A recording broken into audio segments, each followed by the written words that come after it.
Okay, so I'm gonna go through the different pieces of material as we're getting everything set up for you to get ready. So as we're going through these videos, we'll also be getting you ready to get started.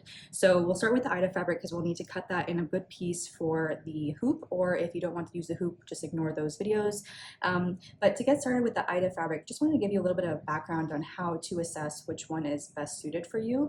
So the way that Aida fabric comes, it'll come in a variety of colors. That's really up to your preferences. This one is a white and this one is more of a sandy type of color. So it really depends on what your preferences are and what colors you want to mix and match. But in terms of like actually assessing which one is a good one for you to go through, they come in different counts. So as you can tell, the white one is coming in an 11 count and the sandy colored one is coming in a 14 count. And really all the count means is how many stitches are within 1 inch of the fabric. So the 11 count means that you'll have 11 stitches possible in 1 inch of that Aida fabric, whereas the 14 count means you'll have 14 stitches within 1 inch of that count.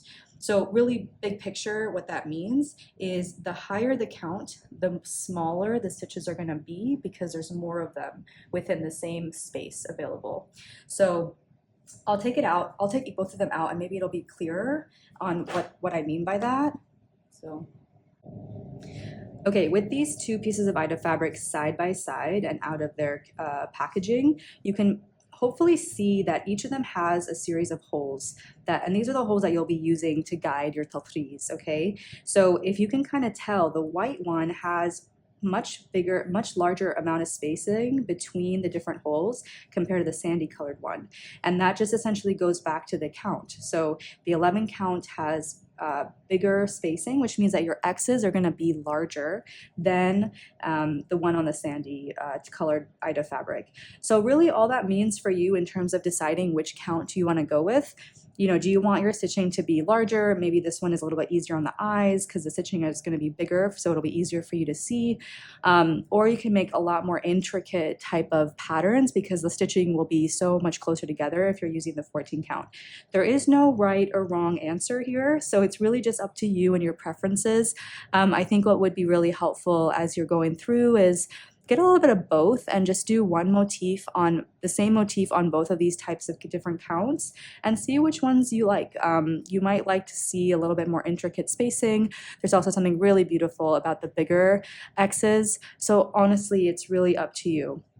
I think the only thing to keep in mind when you're doing a design is you want to make sure that you're going to cut the fabric big enough that will be able to fit the full design. So, one motif, if it's a very large motif, you're gonna need more Aida fabric with the 11 count than you would need for the 14 count.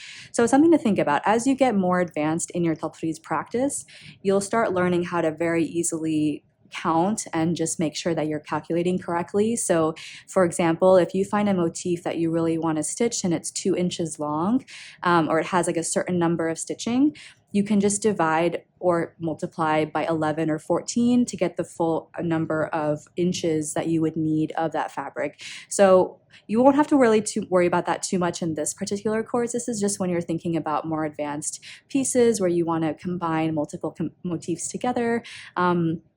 And yeah, but either way, there's no right or wrong answer. It really just depends on what your preferences are. And I think playing around with both is really, really helpful.